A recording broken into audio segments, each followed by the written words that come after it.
그리고 또 하나의 변수, 지방선거 4월 앞두고 어젯밤에요. 여야가 심야 본회의를 열고 2차 추경안을 의결했습니다. 오늘 아침 윤석열 대통령이 국무회의에서 제거를 했습니다. 그 규모를 좀 살펴보시면요. 원래는 이제 59조 정도 되는데 한 62조로 늘었고요. 그리고 실제로 이제 중앙정부에서 하는 비용도 39조로 나머지 이제 지방 이전되는 겁니다. 내용만 굳이 짧게 얘기하자면 뭐 손실보상 대상 좀 늘었고요. 일명 특수고용직 프리랜서 200만 원, 300만 원, 한 100만 원씩 더 늘었습니다. 그리고 민주당이 이제 소급 적용하자 했는데 이걸 이제 포기하면서 이렇게 어쨌든 일이 추진된 건데 평가를 좀 들어보죠. 뭐 저는 그나마 저 21대 국회 전반기가 민망한 밥값을 했다 이렇게 생각을 합니다. 그러니까 사실 이건 대선 때 서로 양당이 공약한 문제고 이게 사실 이제 양당이 진영이 바뀌면 과거에는 이제 국민의힘이 선거 때 주면 안 된다 얘기했고 선거 전에 주면 안 된다 얘기했고 그래서 민주당은 두특가야 된다 얘기하다 서로 이렇게 얘가 또 바뀌어요 입장이.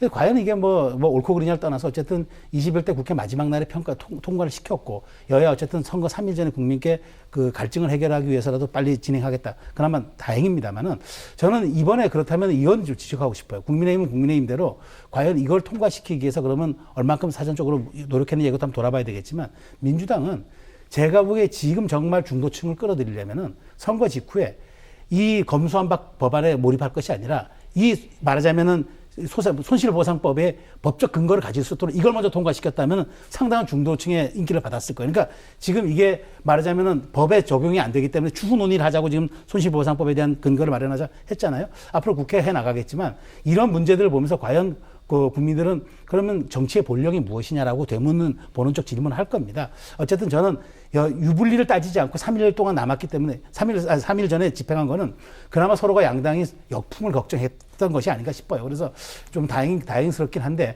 어쨌든 좀 반면교사를 삼아야 할 일이 아닌가 싶습니다. 네, 추경안 내용 김성환 평론가의 평가 내용 듣겠습니다. 또 안철수 인수위원장 시절에 과학방역하겠다 그러면서 과학적으로 계산했다고 했잖아요. 추경 규모. 근데 그렇게 과학적으로 계산했는데 지금 갑자기 그거 국민의힘에서도 이미 뒤집었고요. 그다음에 민주당하고 또 협상하는 과정에서 더 많이 늘어났잖아요.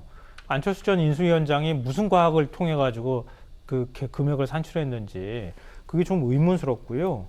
그래서 저는 뭐 말씀하셨던 거에 동의합니다. 그러니까 지난 뭐 이제 대선 기간 동안에도 계속 나왔던 거니까요. 그러니까 계속 이제 빚을 내면 안 된다고 하는 논리가 작동하기 시작하면서 문재인 정부에서 기재부가 굉장히 소극적으로 예산 편성을 해왔잖아요. 또 문재인 정부 내내 소극적으로 하다가 갑자기 윤석열 정부 들어오니까 앞으로 들어올 초과세수 53조 원이 갑자기 있습니다. 그러면서 이렇게 보따리를 풀어놓고 이렇게 하는 거는 이건 뭐 오늘 조선일보가 또 비판하는 사설을 제가 쓴 걸 보기도 했는데요. 이건 좀 맞지 않는 것 같다. 이런 생각이 들고요. 그러니까 전체적으로 그동안에 피해를 입은 자영업자나 뭐 프리랜서, 특수고용직, 그리고 이제 법인 택시기사, 전세버스 기사 이런 분들 굉장히 힘들었으니까 그런 분들한테 지급을 할 거면 진즉에 지급했어야 할 문제인데 그러니까 나중에서야 지급하는 것 이런 것은 좀 바람직하지 않았다. 애초부터 그렇게 생각하고요. 뒤늦게나마 그나마 다행이다라는 생각은 합니다. 하지만 굉장히 많은 숙제는 남아있다고 생각해요. 말씀하셨던 것처럼. 저도 짧게 제가 첨언을 하나 하면은 오늘 한덕수 총리가 이런 말을 했더라고요. 재난지원금 규모와 대상을 제도로 하는 건 이번이 마지막이고 법적 근거를 앞으로 해야 한다. 저는 이 말에 100% 동의합니다. 물론 코로나가 사실 예측 불가능한 일이었고 거의 뭐 그거는 그 우리가 상상을 불허할 수 없는 정말 미중의 재난이었기 때문에 그렇게 다들 인정했습니다만 이제 안정기에 접어들면 우리가 그런 것을 바라보면서 과연 이제 우리가 그러면 앞으로 이러한 것들을 그냥 제도로만 할 것이 아니라 논란이 없도록 딱 정말 법과 그 규정에 맞게 모든 걸 산출해가지고 앞으로 하는 게 필요하다. 그리고 두 가지 원칙을 했는데 사회적 약자, 어려운 분들 두텁게 지원하고 재정 안정성 중장기적으로 강화하고 국가부채 관리하겠다. 이 두 가지 원칙선에서 새 정부가 조금 저는 여기에 대해서 관심을 기울이고 민주당은 입법 과정을 좀 보완했으면 좋겠다 말씀드리고 싶습니다. 네, 지방선거 이후에도 소급 적용에 대한 부분, 이 손실보상에 대한 부분은 어떻게 할 것인지 거기에 대한 답변도 있어야 될 것 같습니다.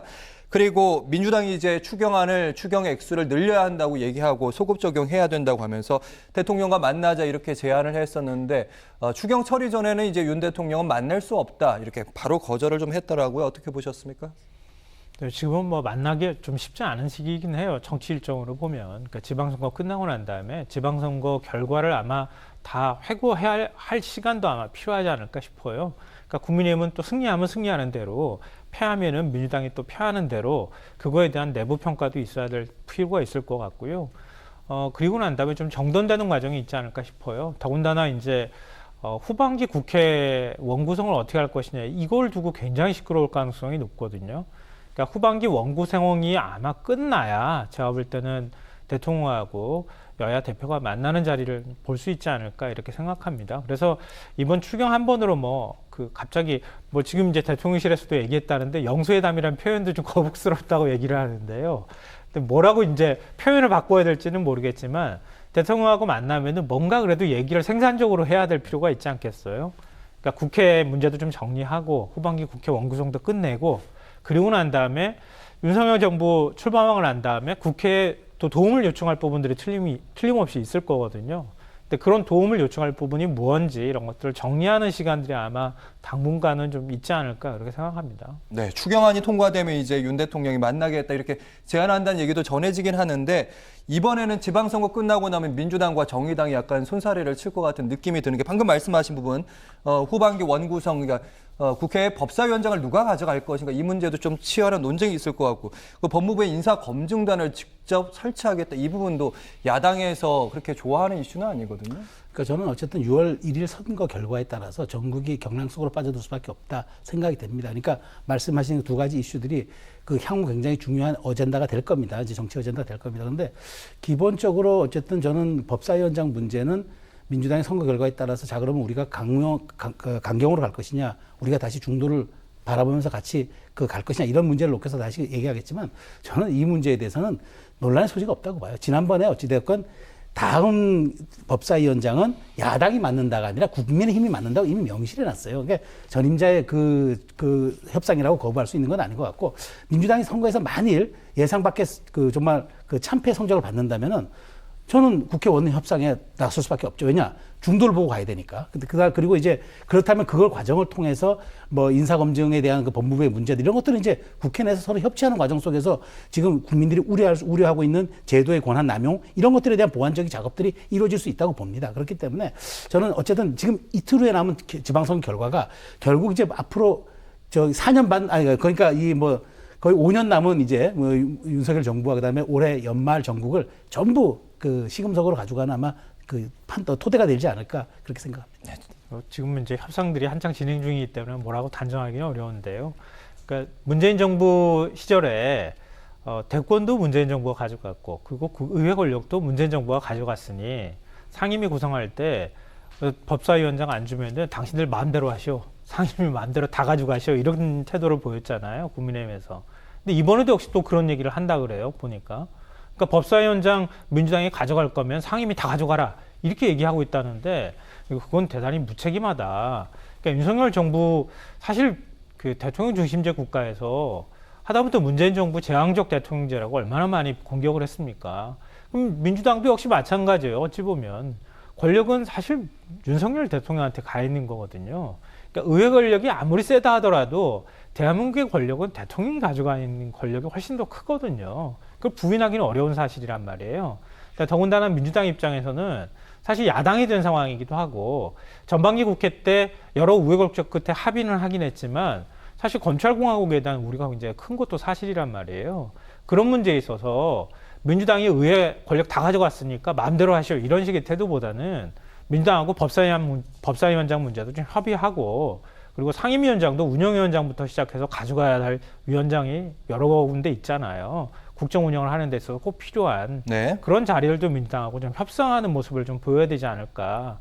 언제까지, 이제 당분간 선거도 없는 상황이기 때문에 이제는 오롯이 실력으로 보여줄 수밖에 없는 상황이거든요.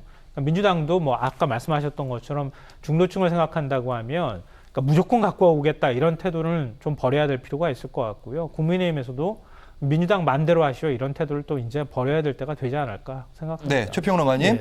정치공학적인 접근이기는 하지만 어쨌든 추경안 통과 어느 당에게 유리하게 적용될까, 그 부분 짧은 답변하시고 반론에 대한 얘기하시고, 이 시간은 1분 정도 남았습니다. 저는 유불리를 따지는 어려울 거라 봐요. 추경은 이미 민주당은 민주당의 안이 많이 반영됐다고 지금 홍보를 하고 있고, 국민의힘은 국민의힘대로 윤석열 대통령의 리더십이 손상되지 않고 빨리 국민에게 주는 그런 것들이 이루어졌기 때문에 저는 이게 이미 다 모든 것에 거의 반영돼 있어가지고 이게 변수는 안 될 것이라 보고요.